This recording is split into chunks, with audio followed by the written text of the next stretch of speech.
सन 1820 इंग्रजांची भारतावर असलेल्या सत्तेची पाळीमुळे खोल रुजायला सुरुवात झालेली, पण अजून देखील काही मराठे लपून छपून इंग्रजांवर हल्ले करतच होते. बऱ्याच गावापर्यंत इंग्रज अधिकारी पोहोचत होते. सह्याद्रीच्या घाटमाथा आणि कोकण यांच्यामध्ये असलेल्या दुर्गम डोंगराच्या भागात वसलेल्या गोंदवड गावामध्ये एक इंग्रज अधिकारी आला, जॉर्ज फोस्टर. आजूबाजूच्या अनेक गावांची त्याच्याकडे जबाबदारी होती.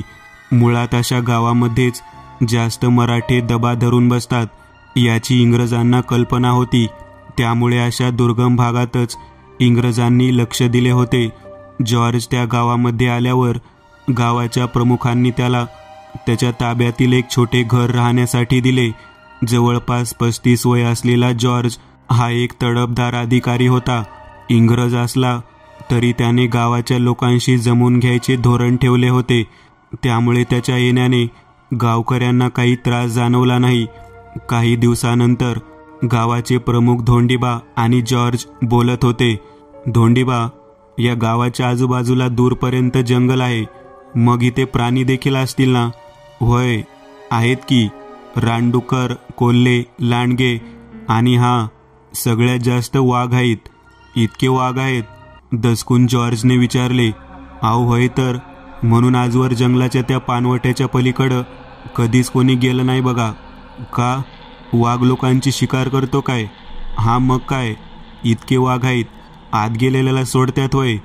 गावात येत नाहीत का मग ते? ती जनावरं वेगळीच आहेत. म्हणजे कधी कोल्हे, लांडगे येतात, पण वाघ गावात नाही येत.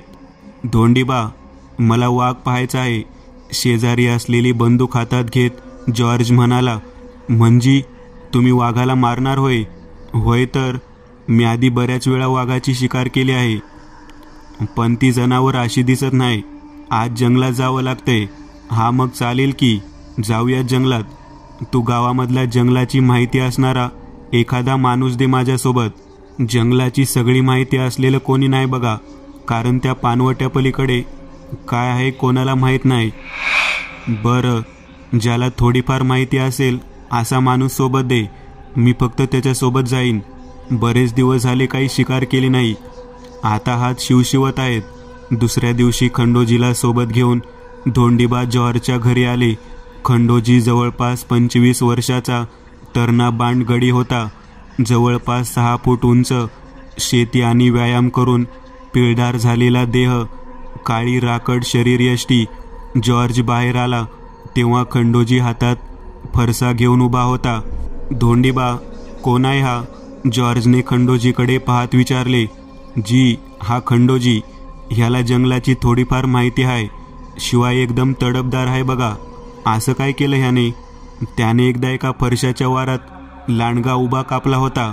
वा, एकदम बहादूर आहे की गडी मग. म्हणूनच तुमच्यासोबत ह्याला पाठवत आहे. बरं खंडोजी, उद्या पहाटे सूर्य उगवायच्या आत माझ्याकडे ये, मग जाऊ आपण. होय जी, येतो की, उत्साहाने खंडोजी म्हणाला. दुसऱ्या दिवशी सकाळी खंडोजी जॉर्जकडे पोहोचला तेव्हा जॉर्ज पाठीवर बेकर रायफल अडकवून त्याची वाटच पाहत होता. खंडोजीने खांद्यावर असलेल्या दोरीला कंदील अडकवला होता आणि पाठीवर फरसा बांधलेला. शेजारीच काही रायफलच्या गोळ्या चामड्याच्या पिशवीत भरून ठेवलेल्या, पाण्याची पिशवी, खायचे काही साहित्य देखील ठेवले होते. खंडोजी, ही पाण्याची पिशवी आणि खायचे साहित्य तुझ्याजवळ ठेव. गोळ्यांची पिशवी मी घेतो. खंडोजीने पिशवी खांद्यावर अडकवली आणि तो पुढे निघाला. त्याच्या पाठीमागे जॉर्ज देखील निघाला. काही वेळ चालल्यानंतर ते जंगलाजवळ पोहोचले. इथून जंगलाची हद्द आहे बघा. अरे पण इथं दूरपर्यंत कोणीच दिसत नाही. होय तर, इथं कोण येत नाही. मी पण 3-4 वेळा आलोय फक्त. जंगलातून ते चालत पुढे निघाले. दाट झाडी सुरू झालेली. हिवाळ्याचे दिवस असल्याने वातावरणात खूप गारठा होता. जमिनीवर पानाचं आवरण पसरले होते. पानांवर पाय पडताना होणारा आवाज सोडला तर इतर कसलाच आवाज येत नव्हता. दूर कुठून तरी कोकिळेचे आवाज येत होते. जंगल दाट असले तरी झाडे फार उंच नव्हती. सह्याद्रीच्या या भागात आढळणारी साग, बदाम, आंबा, जांभूळ, मोह, पळस अशा झाडांनी ते जंगल भरले होते. शिवाय इतर कित्येक दुर्मिळ वनस्पतीचं ते जंगल आदिवास होते. बराच वेळ ते चालत होते. जंगलाच्या बरंच आत आल्यावर पायवाटा संपल्या होत्या. आता झाडांमधून रस्ता काढत ते दोघे पुढे चालले होते. तोच त्यांना हरिण दिसले. ते गवत खात उभे होते. जॉर्जने खांद्यावरील रायफल काढली आणि त्या हरणावर नेम धरला. त्याने त्या हरणाच्या दिशेने गोळी चालवली. नेम बरोबर लागला होता. त्या हरणाच्या मानेत गोळी घुसली आणि गतप्राण होऊन तिथेच पडले. खंडोजी, याला उचलून ठेव कडेला आणि त्यावर दगड ठेवून दे. कोणीही प्राणी त्याला खाणार नाही. येताना आपण त्याला घेऊन जाऊ. खंडोजीने त्या हरणाच्या शरीरावर दगड रचून ठेवले. तोच त्यांना दुरून कुठून तरी वाघाची डरकाळी ऐकू आली. तसं चालता चालता ते दोघे थांबले. आवाज तिकडून येतोय, चला तिकडे जाऊ. कानोसा घेत खंडोजी म्हणाला. जंगलाच्या त्या भागात बरीच झाडी असल्याने त्यांचा वेग मंदावला होता. जंगलात ते जसं जसं आत जात होते तसं आता पक्ष्यांचे आवाज वाढत होते. इतक्यात एक लांडगा त्यांच्या समोरून पळत गेला. त्याच्या मागोमाग अजून काही लांडगे पळत गेले. जंगलाला जाग आली होती आणि अचानक त्या पळणाऱ्या लांडग्यांच्या मागून झाडीमधून एका वाघाने झेप घेतली. तो त्या लांडग्यांच्या मागावर होता. तो वाघ तसाच झाडीत गडप झाला. हे सगळं इतकं पटकन घडलं की त्या दोघांना काही समजायच्या आत तो वाघ नाहीसा झाला. कसला तंदुरुस्त वाघ होता तो. काही क्षणच दिसला, पण असला वाघ मी आजवर नाही पाहिला. जॉर्ज आश्चर्याने म्हणाला, जी, इथं माणसाचा वावर नाही, त्यामुळं जनावर त्यांच्या मूळ रूपात बघायला मिळते. चल मग आता त्या वाघाच्या मागावर जाऊ. कुठेतरी मिळेलच की. त्या वाघाच्या पाऊलखुणाचा माग घेत ते दोघे जंगलात पुढे निघाले होते. दुपार झाली होती. थकल्यामुळे जॉर्ज एका झाडाखाली बसला. सोबत आणलेली पिशवी खंडोजीने खाली ठेवली. त्यातल्या जेवणावर त्यांनी पोटभर ताव मारला. थोडा वेळ विश्रांती घेऊन ते पुन्हा त्या वाघाच्या मागावर निघाले. त्यांना पुन्हा वाघाची डरकाळी ऐकू आली. आता मात्र ते थोडे धावतच त्या आवाजाच्या दिशेने निघाले. काही अंतर गेल्यावर त्यांना पुन्हा मोठ्याने डरकाळी ऐकू आली. खंडोजी, इथेच कुठेतरी आहे तो. चल घाई कर. ते दोघे कसलाही विचार न करता वाघाच्या आवाजाच्या दिशेने धावत होते. बरेच अंतर धावले तरी वाघ काही दिसत नव्हता. पण अधूनमधून त्याच्या डरकाळ्या मात्र कानावर पडत होत्या. दुपार उलटून गेली होती. अचानक खंडोजीच्या काहीतरी लक्षात आले आणि तो थांबला. काय झालं खंडोजी, का थांबला आहेस? त्या वाघाच्या मागं पळताना लक्षातच आलं नाही. आपण पानवटा ओलांडून पुढं आलोया. इथला रस्ता तर मला पण माहीत नाही, त्यामुळं पुढं नको जायला. अरे खंडोजी, आलो त्याच रस्त्याने परत जाऊ ना. वाघाच्या इतकं जवळ आलोय, आता त्याला सोडून द्यायचं का? चल जाऊ पुढे. खंडोजीचा नाईलाज होता.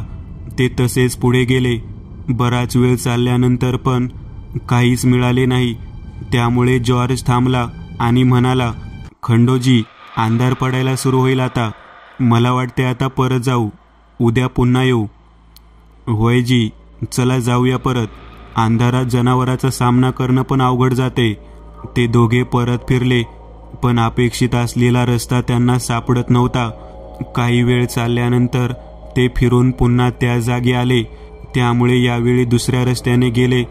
तरी देखील काही वेळाने फिरून तिथेच आले. एव्हाना अंधार पडायला सुरुवात झाली होती. खंडोजी, मला वाटते आपण रस्ता भरकटलो आहे. फिरून पुन्हा तिथेच येतोय.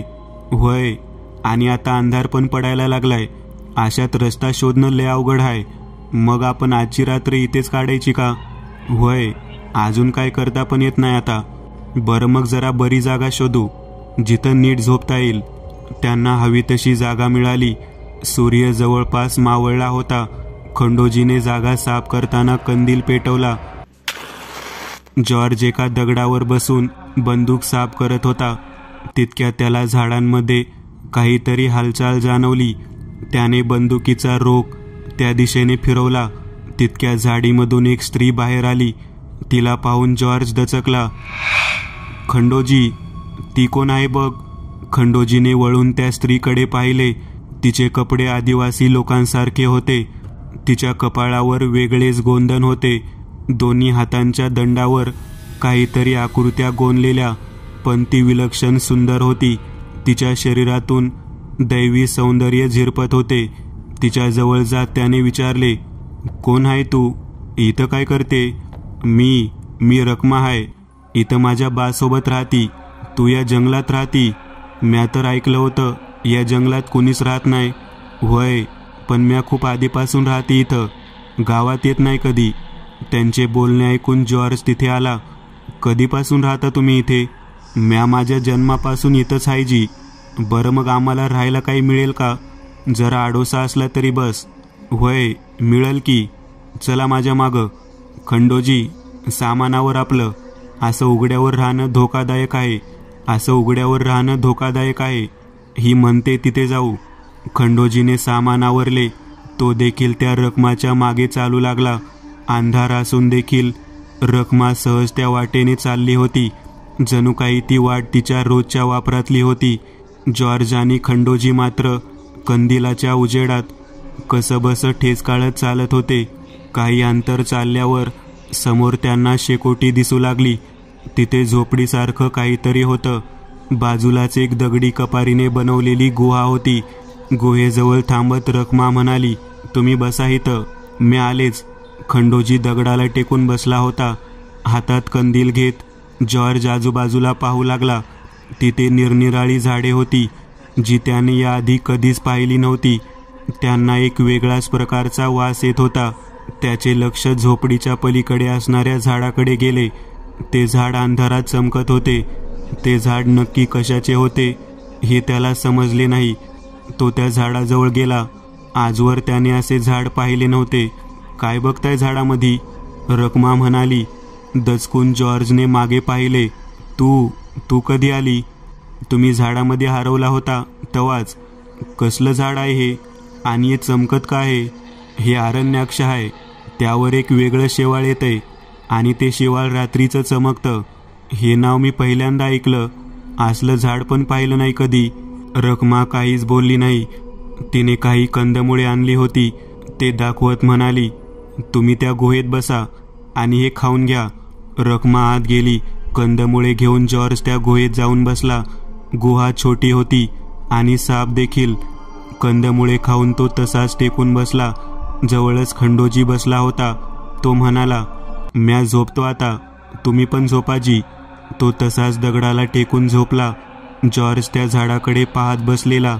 इतक्यात त्याला दिसले की रखमा झोपडीतून बाहेर पडली आणि जंगलाच्या दिशेने जात होती. तो रायफल घेऊन उठला आणि तिच्या मागे निघाला. त्या झाडाजवळ जाताच ती अचानक कुठेतरी नाहीशी झाली. जॉर्जला काही समजले नाही. तो त्या झाडाच्या आजूबाजूला पाहू लागला, पण त्याला ती दिसलीच नाही. तो जंगलाकडे पाहत उभा होता. तोच त्याच्या खांद्यावर मागून कोणीतरी हात ठेवला. दचकून त्याने मागे पाहिले, पण मागे कोणीच नव्हते. इतक्यात त्याला जंगलातून वाघाची डरकाळी ऐकू आली. रात्रीच्या वेळी तो आवाज जास्त जवळून येतोय असं वाटत होतं. तो कंदील घ्यायला खंडोजी झोपला होता तिथे गेला. कंदील उचलून तो त्या झाडाजवळ येत होता. जवळ आल्यावर खालच्या दगडाला त्याचा पाय ठेच काढला. त्याने पुन्हा झाडाच्या दिशेने कंदील फिरवून पाहिले तर त्याला त्या झाडामधून काही मानवी चेहरे बाहेर आले होते. तो घाबरला आणि पुन्हा खंडोजी जवळ गेला. त्याला उठवत म्हणाला, खंडोजी उठ, ते बघ काय. उठून खंडोजीने जॉर्ज बोट दाखवत असलेल्या झाडाकडे पाहिले. त्याला तिथे काहीच वेगळे दिसले नाही. कुठं काय आहे जी? अरे ते बघ ना, असे म्हणत जॉर्जने झाडाकडे पाहिले, पण त्याला यावेळी तिथे काहीच दिसले नाही. काय झालं? खंडोजीने विचारले. काही नाही, झोप तू. जॉर्जला काहीतरी वेगळे वाटत होते. त्यामुळे तो रखमाची वाट पाहत बसला. झाडीमध्ये कसला तरी आवाज झाल्याने त्याचे समोर लक्ष गेले तर त्या झाडीमधून तोच वाघ बाहेर आला. सावकाश चालत तो पुढे येत होता. त्याने समोर पाहिले. जॉर्ज आणि वाघाची नजर एकमेकांना भिडली होती. जॉर्जने घाबरत खाली पाहत रायफल लोड केली आणि वाघावर नेम धरण्यासाठी समोर पाहिले, पण तिथे काहीच नव्हते. त्याला आश्चर्य वाटले. एका क्षणात कसा गायब होऊ शकतो वाघ? तो स्वतःशीच बोलला. अचानक त्याला जंगलातून वेगवेगळे आवाज ऐकू येऊ लागले. लोकांच्या किंचाळण्याचे, प्राण्यांच्या ओरडण्याचे. ते आवाज अजून जवळ येत होते. आवाज असह्य होत. त्याने कानावर हात ठेवले आणि डोळे मिटून घेतले. अचानक सगळं शांत झालं. त्याने कानावरील हात काढले. डोळे उघडून समोर पाहिले तर त्याला धक्काच बसला. त्या झाडामधून माणसे बाहेर पडत होती आणि ती माणसे रेंगत त्याच्या दिशेने येत होती. घाबरून जॉर्जने लांबूनच त्यांच्यातल्या एका माणसावर गोळी झाडली. गोळीचा आवाज त्या शांततेत दूरवर घुमला. ती गोळी त्या माणसाच्या शरीरातून आरपार निघून गेली. ती सर्व माणसे क्षणात गायब झाली. गोळीच्या आवाजाने खंडोजी दचकून उठला. त्याचे लक्ष गुहेजवळ बसलेल्या जॉर्जकडे गेले. खंडोजी खडबडत तिथे गेला आणि म्हणाला, काय झालं जी? गोळी का झाडली? जॉर्जने आतापर्यंत घडलेला प्रकार खंडोजीला सांगितला आणि म्हणाला, इथे काहीतरी आहे जे विचित्र आहे. होय, तुम्ही इतकं सगळं पाहिले म्हणजे असलच की. तसं बी या जंगलाच्या भागात कधी कोण येत नाही. सकाळ व्हायला अजून बराच अवकाश आहे. तू झोप, मी पण थोडा वेळ आराम करायचा प्रयत्न करतो. सकाळ झाली की लगेच निघू इथून. खंडोजी तिथे झोपला. शेजारी जॉर्ज कातळाच्या भिंतीला टेकून बसला. त्याला झोप लागली होती. काही वेळानंतर त्याला जाग आली तर तो त्या गुहेमध्ये नव्हताच. तो त्या झाडाखाली झोपला होता. त्याची नजर त्या झाडावर गेली. तिथे एका फांदीला रखमा उलटी लटकलेली आणि हसत त्याच्याकडे पाहत होती. जॉर्ज दचकून उठला. डोळे चोळून झाडाकडे पाहू लागला तर आता तिथे कोणीच नव्हते. जॉर्ज खूप घाबरला होता. तो तसाच त्या गुहेजवळ गेला आणि खंडोजी झोपला होता तिथे शेजारी जाऊन बसला. त्याला झोप लागणे शक्यच नव्हते. त्याच्या डोक्यात अजून रखमा कुठे गायब झाली हाच विचार होता. इतक्यात त्याला रखमाचे शब्द आठवले, इथं माझ्या बासोबत राहती. जॉर्ज उठून झोपडीजवळ गेला. आतमध्ये रखमाचे वडील असतील. त्यांना भेटून काही विचारता येईल या उद्देशाने त्याने झोपडीचा दरवाजा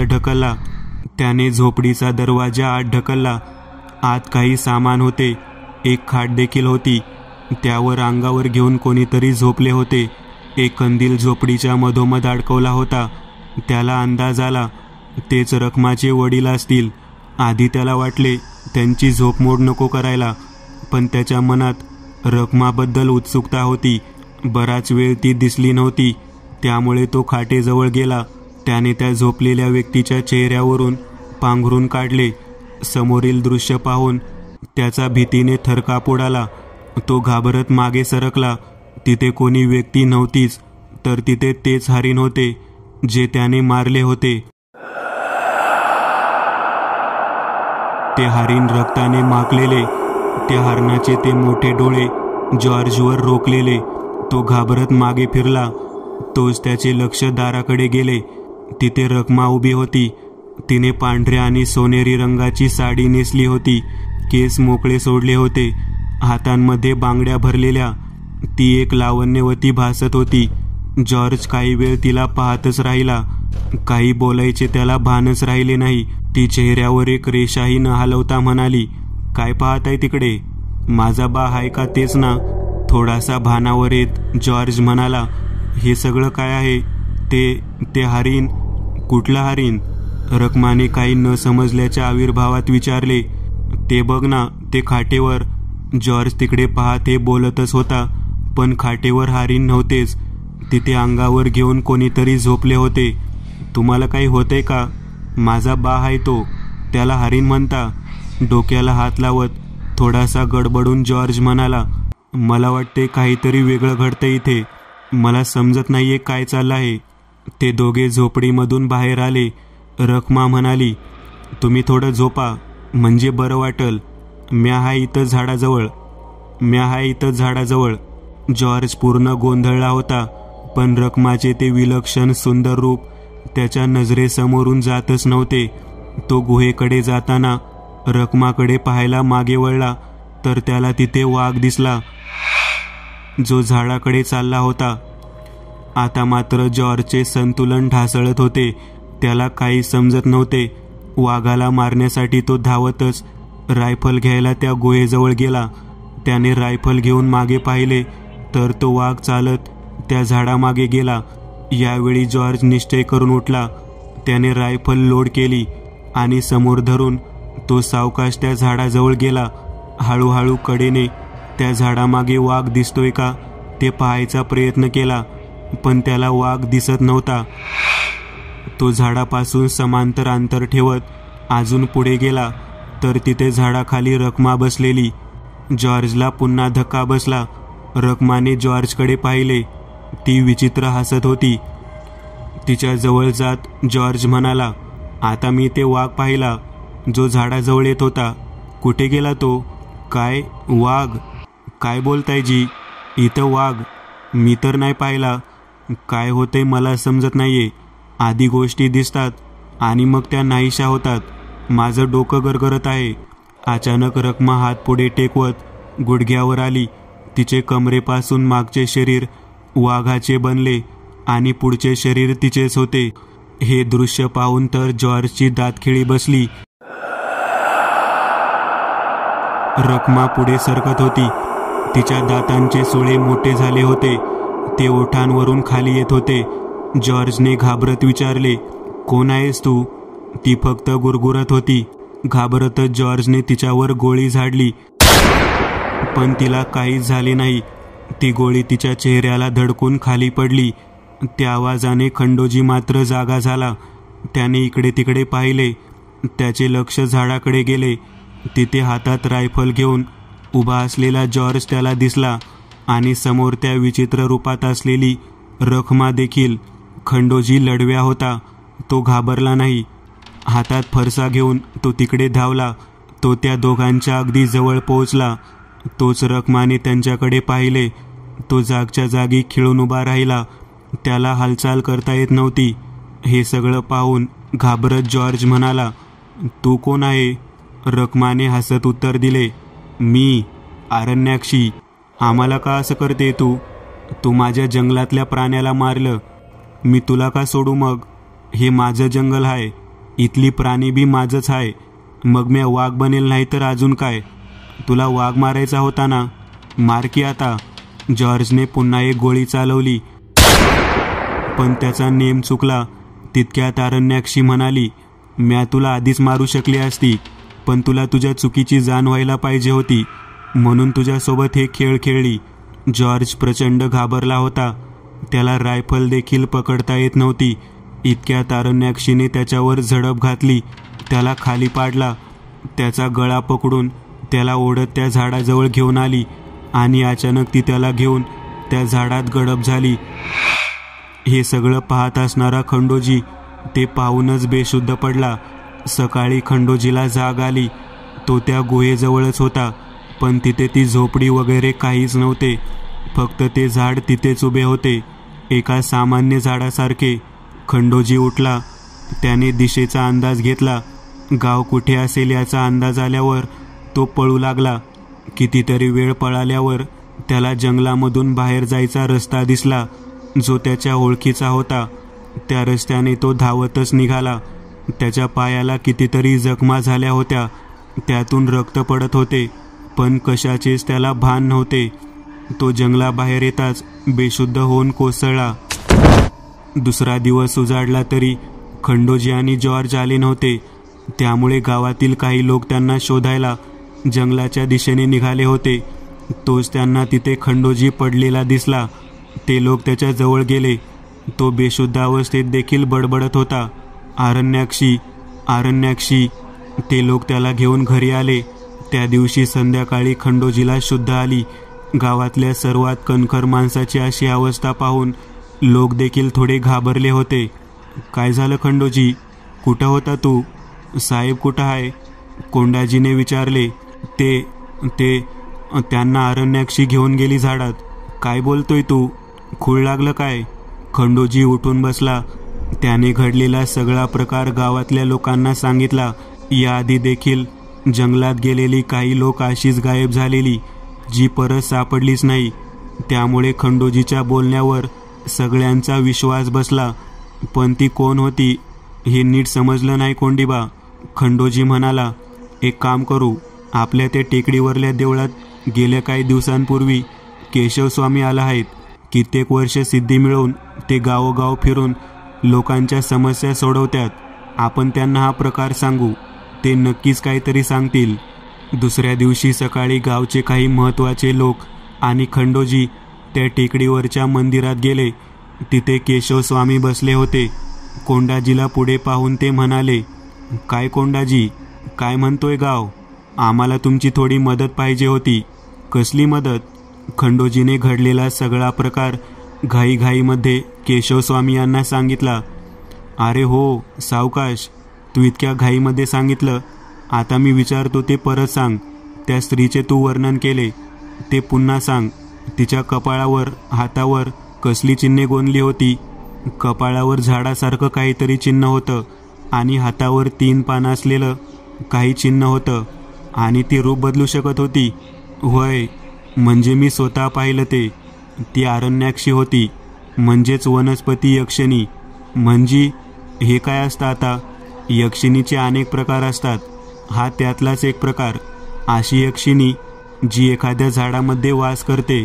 तो वृक्ष आणि ती यक्षिणी हजारो वर्षापासून तिथे आहेत. ते जंगल त्यांचे आहे. जंगलातील प्राण्यांना हानी पोहोचवणाऱ्या कोणालाही ते सोडणार नाहीत. मग म्या कसा वाचलो? कारण तू कोणत्या प्राण्याला मारलं नाही. जॉर्जने मारलं म्हणून ती यक्षिणी त्याला घेऊन गेली. त्या झाडात घेऊन गेली ती. हो खंडोजी, वनस्पती यक्षिणी आहे ती. तिची शक्ती अमर्याद आहे. तिचा वास त्या झाडामध्ये आहे. त्यामुळे ती जंगलाला त्रास देणाऱ्या लोकांना तिथेच घेऊन जाते. या आधीच्या काळात देखील तिने अनेक लोकांना असे नेलं आहे. मग आता काय करायचे स्वामी? कोंडीबाने विचारले. आता त्या जंगलाच्या आत पानवट्याजवळ एक छोटं यक्षिणीचं मंदिर बांधा. एक हद्द ठरवा. त्या मंदिराच्या पुढे कोणीही गावकरी जाणार नाही. तुम्ही तिच्या वाट्याला जाऊ नका. ती तुम्हाला काही करणार नाही. जंगलात जायचे नाही असे गावातल्या लोकांनी स्वतः ठरवून घेतले. तिथे छोटे मंदिर बांधले. पुढे कोणीही गावकरी त्या जंगलाच्या वाट्याला गेला नाही. पण आरण्याक्षी एक लोककथा बनून कायमच त्या गावातल्या एका पिढीपासून दुसऱ्या पिढीकडे जात राहिली. सन 1950 देशाला स्वातंत्र्य मिळाले होते. त्यामुळे देशाची घडी बसवण्याचे काम सुरू होतं. त्याच गोंदवड गावामध्ये 3 सरकारी अधिकारी आले. गावाच्या सरपंचासोबत बोलत होते. इतर औपचारिक बोलणी झाली. नंतर त्यातील एक अधिकारी सिन्हा म्हणाले, काय सरपंच, आम्ही असं ऐकलं आहे की या गावापासून काही अंतरावर असलेल्या जंगलात बरेच प्राणी आहेत. होय, आहेत की. मग शिकारीचा बेत करायचा का? मस्त एखादा हरिण नाही तर ससा तरी. तुम्ही आम्हाला खुश करा. आम्ही सरकारी सोयी गावापर्यंत पोहोचवू. नाही, ते शक्य नाही. त्या जंगलात कोणीच जात नाही. तिथं आरण्याक्षी आहे. ती जंगलाची राखण करती. जंगलातल्या प्राण्यांची शिकार करणाऱ्याला ती जिवंत सोडत नाही. आरण्याक्षी ही काय भानगड आहे? अहो, ती यक्षिण आहे. झाडात राहती. लय वर्षापूर्वी जंगलात शिकार करणाऱ्या एका इंग्रजाला तिच्या त्या झाडाने गिळला होता. त्यानंतर पण काही माणसं गायब झाली बघा जंगलात. सगळे अधिकारी हसू लागले. अहो, कोणत्या काळात राहताय सरपंच? सगळ्या गावकथा आहेत ह्या. आम्ही अशा खूप कथा ऐकल्या आहेत. काय तर म्हणे यक्षिण. पण खरंच काही घडून गेला असेल तरच लोककथा बनतात ना साहेब. आमच्या पूर्वजांनी आम्हाला जे सांगितलं ते आम्ही ऐकतो. लय लोकांचा तिने जीव घेतलाय. गावातला कोणी माणूस त्या जंगलाच्या वाट्याला जात नाही. बरं, तुम्ही नका येऊ, पण आम्ही तर त्या जंगलात जाणार. माझं ऐका साहेब, नका जाऊ तिकडं. सगळे अधिकारी दुर्लक्ष करून इतर गप्पा मारू लागले. गावातल्या एका माणसाला पैसे देऊन त्यांनी जंगलाचा रस्ता विचारला आणि त्याच रात्री टॉर्च आणि बंदुका घेऊन ते जंगलात गेले. समोर ससा पळत होता. एका अधिकाऱ्याने त्याच्यावर नेम लावला आणि ससा मारला. तितक्यात जंगलात वाघाची डरकाळी घुमली. घाबरून अधिकारी इकडे तिकडे पळू लागले. पळता पळता ते रस्ता चुकले आणि जंगलात भरकटू लागले. दम लागला म्हणून ते एका झाडाजवळ थांबले. तितक्यात त्यांना झाडाजवळ कसली तरी हालचाल जाणवली. तिथून एक स्त्री बाहेर आली. अशा जंगलात इतक्या रात्री स्त्रीला पाहून त्यांना आश्चर्य वाटले. म्हणून सिन्हाने विचारले, कोण आहेस तू? इथं काय करते? ती हसत म्हणाली, मी रखमा आहे, इथं माझ्या बासोबत राहती. मित्रांनो, आज पुरतं एवढंच. तुम्हाला जर काही गोष्ट आवडली असेल तर नक्की लाईक करा. तुमच्यापैकी बरेचसे जण व्हिडिओ लाईक न करताच पळून जातात, पण हा जर व्हिडिओ तुम्ही लाईक केला तर मला जरा बरं वाटेल आणि असेच भारी भारी व्हिडिओ बनवायची माझ्यात एनर्जी येईल. त्यामुळे नक्की लाईक करा आणि अजूनही कोणी या चॅनलला सबस्क्राईब केलेलं नसाल तर लगेच सबस्क्राईब करून टाका आणि बाजूची घंटी ती मात्र दाबायला विसरू नका. देवाची घंटी आहे ती. चला तर मग पुन्हा भेटूया अशीच एक आगळी वेगळी गोष्ट घेऊन पुढच्या